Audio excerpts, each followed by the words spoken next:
बिस्मिल्लाहिर्रहमानिर्रहीम। तो इस पिछले लेक्चर में हम लोग गाज लॉ को डिस्कस कर चुके हैं। आज हम लोगों ने एप्लीकेशन ऑफ गाज लॉ को डिस्कस करना है। अब बुक में हमारे पास इसकी काफी एप्लीकेशन दी हुई हैं, तो हम इन जनरल बात करते हैं कि जब हम लोगों ने एप्लीकेशन को डिस्कस करना है तो हम लोगों ने किन किन पैरामीटर्स को मुहैया करना होगा या किन किन पैरामीटर्स को अपने ज़हन में रखना होगा। तो असल में हम लोग गाज लॉ को अप्लाई करते हैं किसी भी सॉफ्टवेयर की इलेक्ट्रिक इंटेंसिटी को कैलकुलेट करने के लिए। जब हम लोग इलेक्ट्रिक इंटेंसिटी को कैलकुलेट करना चाहेंगे तो उसके लिए हमें उसके अंदर एक गाशियन सरफेस को कंसीडर करना पड़ता है। अब गाशियन सरफेस क्या है कि कोई भी सॉफ्टवेयर जिसके लिए वो हमें इलेक्ट्रिक इंटेंसिटी को कैलकुलेट करना देगा, उसके अंदर हम लोग एक इमेजिनरी सरफेस को कंसीडर किया करते हैं।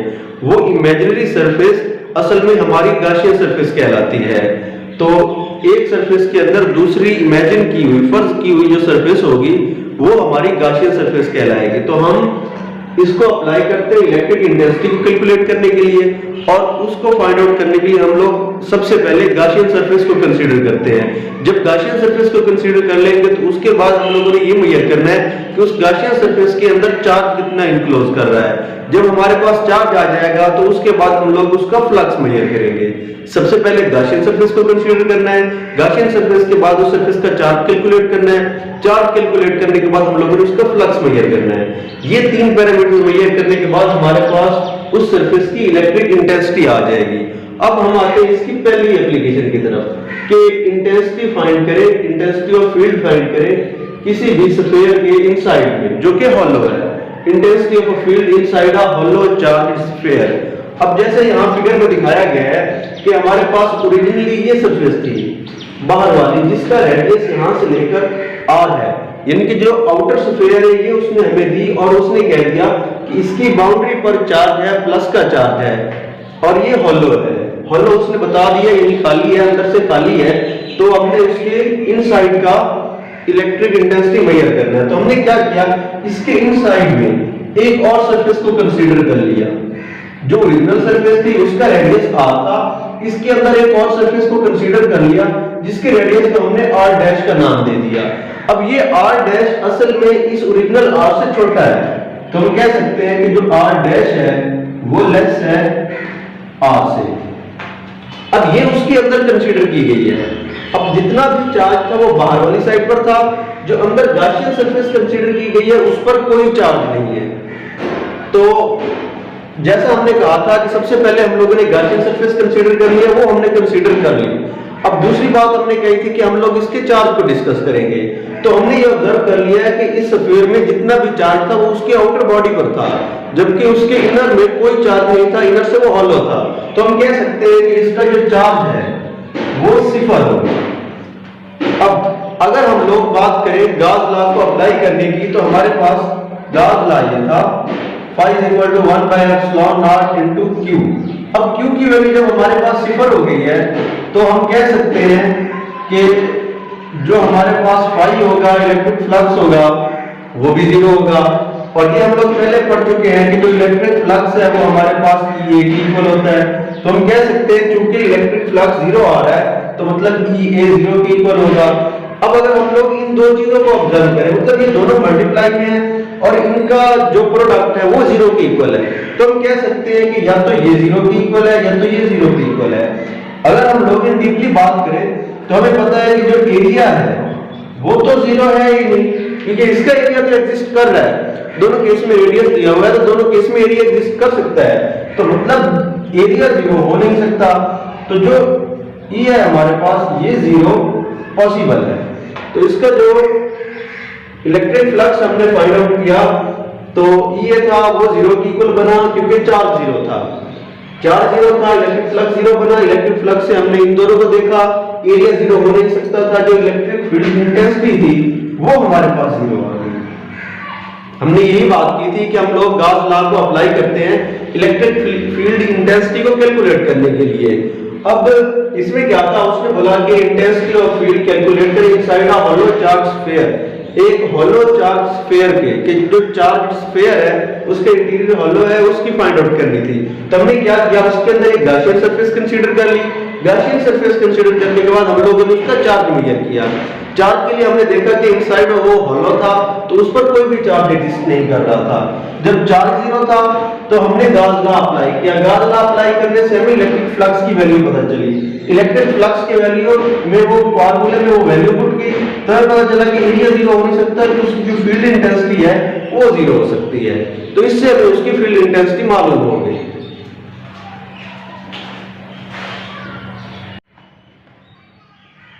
तो अब हम लोगों ने गॉस लॉ की सेकंड एप्लीकेशन को डिस्कस कर लिया। इसमें क्या है, electric intensity due to infinite sheet of charges. एक शीट है इनफाइनाइट ऑफ चार्जेस की, तो उसकी हम लोगों ने इलेक्ट्रिक इंटेंसिटी को फाइंड आउट करना है। तो अगर हम लोग बात करें इनफाइनाइट शीट की, तो इनफाइनाइट में से हम लोगों ने ये एक फाइनाइट का हिस्सा बना लिया है, यानी कि ये एक शीट है जिस पर फाइनाइट चार्जेस है, उसका एक पार्ट बना लिया, क्योंकि हम लोग ये पहले पढ़ चुके हैं, जो उसके एक पार्ट की होगी वो हम ओवरऑल की इंटेंसिटी कह सकते हैं। अब ये शीट है जिस पर चार्जेस हैं, और इस शीट के अंदर जैसे हम लोगों ने पहले डिस्कस किया है, इसके अंदर एक गॉसियन सरफेस को कंसीडर करना है। तो ये सिलिंड्रिकल इस गॉसियन सरफेस को कंसीडर कर लिया गया है। कैसे कि ये शीट थी, शीट के दरमियान में से सिलिंड्रिकल पार्ट उसका पास आउट कर दिया गया है, तो एक हिस्सा उसका इस साइड पे रह गया और दूसरा हिस्सा उस साइड पर रह गया। अब ये दो साइड होगी, एक ये वाली और एक ये वाली। अब इसकी जो इलेक्ट्रिक इंटेंसिटी है वो कुछ इस साइड पर होगी, कुछ उस साइड पर होगी, और कुछ उसके सेंट्रल कर्व रीजन पर भी लाई कर रही होगी। तो उससे पहले हम लोग ये देखते हैं कि ये जो हमारे पास शीट है, इसकी सरफेस चार्ज डेंसिटी हमारे पास सिग्मा के इक्वल है। सरफेस चार्ज डेंसिटी इसकी सिग्मा के इक्वल थी। इसके अंदर हम लोगों ने सिलिंड्रिकल गॉसियन सरफेस को कंसीडर कर लिया। अब अगर हम लोग ऑब्जर्व करें तो ये क्या है कि हमारे पास ये इसके जो एजेस हैं दोनों साइड वाले, इन पर इलेक्ट्रिक फील्ड की इंटेंसिटी इनके एरिया के राइट एंगल पर आ रही है। कि जैसे ये शीट सामने थी और इसमें से जब हम लोगों ने इलेक्ट्रिक फील्ड लाइंस को पास किया था तो इस सूरत में मैक्सिमम पास कर रही थी।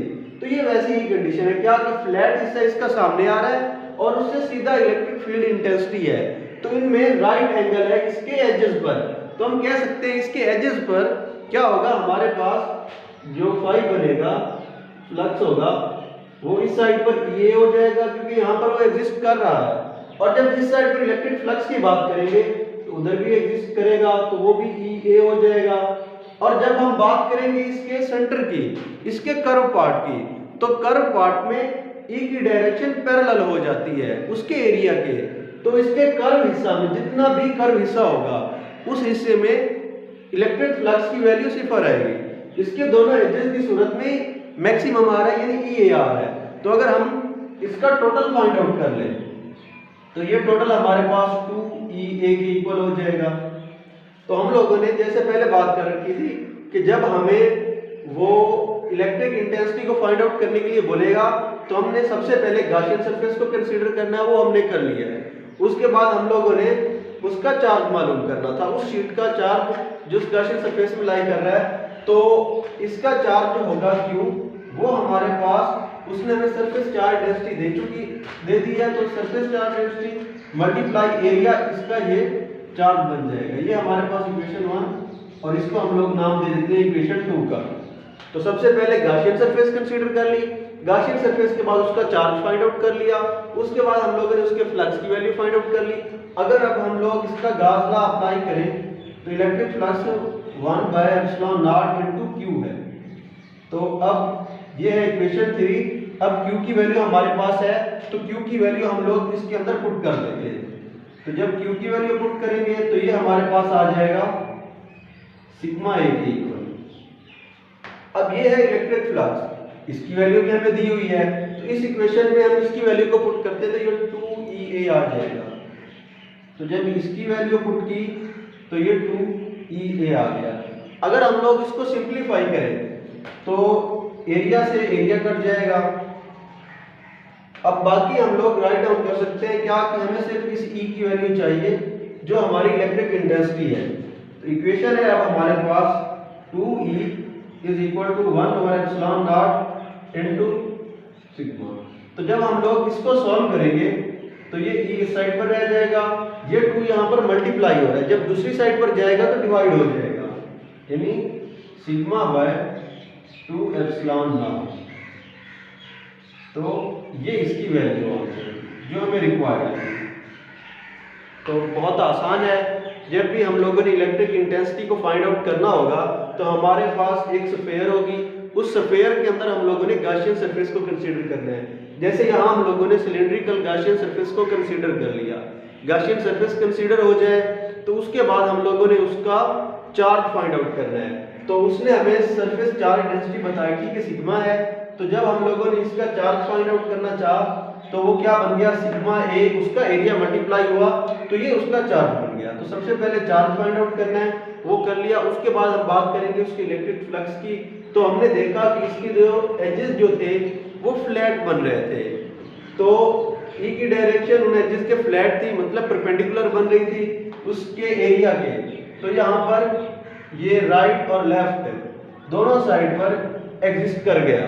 तो जब हमने टोटल किया तो ये हमारे पास 2EA बन गया।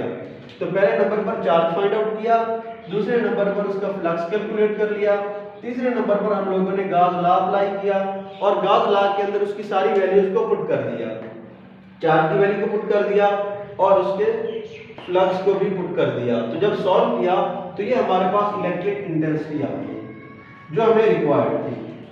तो ये थी एप्लीकेशन ऑफ गॉस लॉ।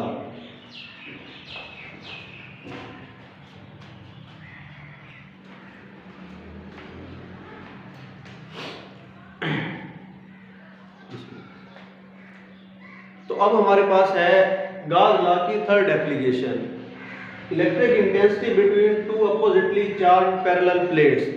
कि दो पैरेलल प्लेट्स हैं जिन पर अपोजिटली चार्ज है, तो उनकी हम लोगों ने इलेक्ट्रिक इंटेंसिटी को कैलकुलेट करना है।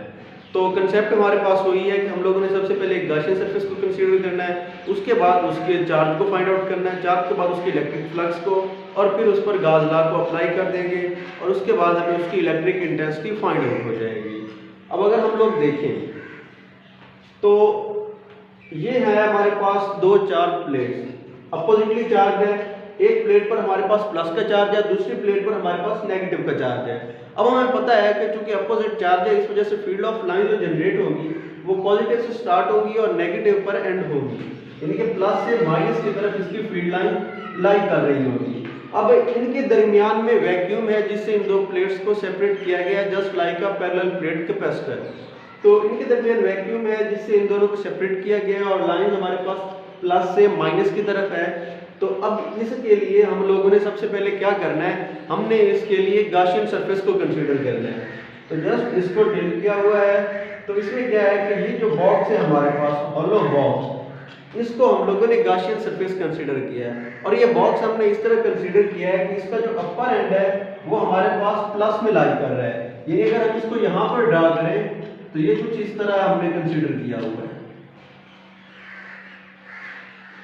कि जो हमारा बॉक्स है उसका जो अपर पार्ट है या अपर साइड है वो हमारे पास उस प्लस लाइन के अंदर लाई कर रही है, और ये दो साइड इसकी फील्ड के पैरेलल हैं और ये अपोजिटली उसके सामने खड़ा है। ये हमारी गॉसियन सरफेस होगी। हमारा पहला काम हो गया कि हम लोग ने उसकी गॉसियन सरफेस को कंसीडर कर लिया।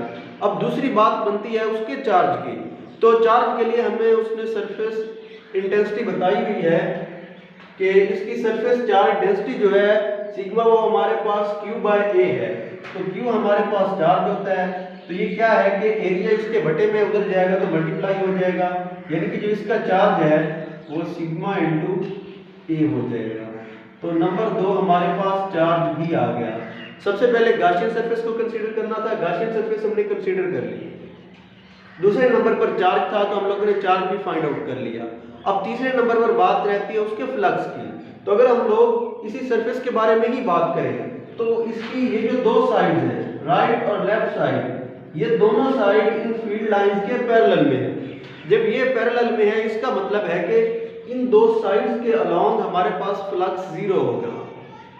और अगर हम लोग इस अपर साइड यानी थर्ड साइड की बात करें तो ये जो हिस्सा है हमारे पास ये प्लस वाली साइड के प्लस वाली प्लेट के अंदर लाई कर रहा है, तो इस पर भी फील्ड एक्सर्ट नहीं करेगी तो इसका फ्लक्स भी जीरो होगा।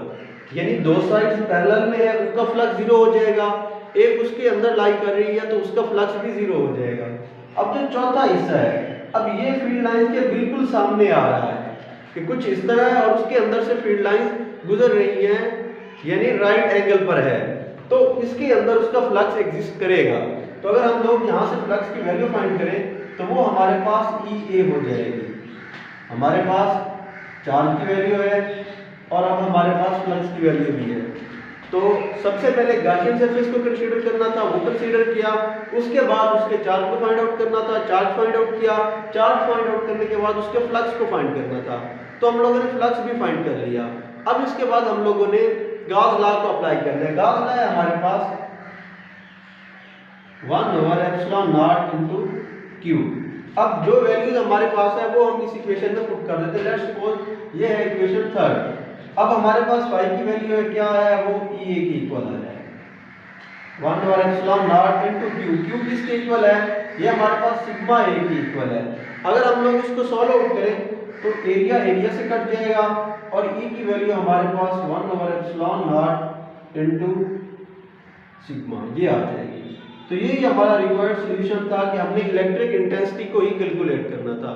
तो अगर हम लोग इसको इन डेप्थ देखें तो हमें पता है कि जो फील्ड लाइन है वो प्लस से माइनस की तरफ जा रही है, यानी कि इसमें चूंकि अपोजिटली चार्ज था तो इसमें डायरेक्शन का इफेक्ट आ रहा है प्लस से माइनस की तरफ। तो अगर हम लोग इसको इन डेप्थ लिखना चाहें तो हम लोग इसके साथ इसका यूनिट वेक्टर मल्टीप्लाई कर देंगे ताकि इसकी डायरेक्शन का भी पता चल जाए कि अपोजिटली चार्ज है तो प्लस से माइनस की तरफ लाई कर रहे होंगे। सबसे पहले गॉसियन सरफेस को कंसीडर करना है। गॉसियन सरफेस के बाद उसके चार्ज को फाइंड आउट करना है। चार्ज के बाद हमने बात की थी इलेक्ट्रिक फ्लक्स की कि दो साइड पैरेलल है तो उसका जीरो हो गया, तीसरी साइड उसके अंदर लाई कर रही है उसका जीरो हो गया, चौथी साइड उसके परपेंडिकुलर थी तो उसका इलेक्ट्रिक फ्लक्स ई ए के इक्वल आ गया। तो इसके बाद हम लोगों ने उस पर गॉस लॉ को अप्लाई कर देना है और गॉस लॉ से हमारे पास ये फार्मूला आया और गॉस लॉ में सारी वैल्यूज को पुट कर देना है। फाई की वैल्यू को पुट कर दिया, यहाँ पर क्यू की वैल्यू को पुट कर दिया। अगर कुछ कटता हुआ तो काट देंगे, सॉल्व करेंगे तो हमारे पास ई यानी इलेक्ट्रिक इंटेंसिटी आ गई। तो इससे हमारे पास उसकी इलेक्ट्रिक इंटेंसिटी आ गई, डायरेक्शन का इफेक्ट आ गया, उसके लिए यूनिट वेक्टर लगा दिया। तो इस तरह हमारा ये टॉपिक कंप्लीट हुआ। अगर इसमें किसी को भी इशू होता है तो वो आप हमसे कमेंट सेक्शन में पूछ सकते हैं। बहुत शुक्रिया, अल्लाह हाफिज़।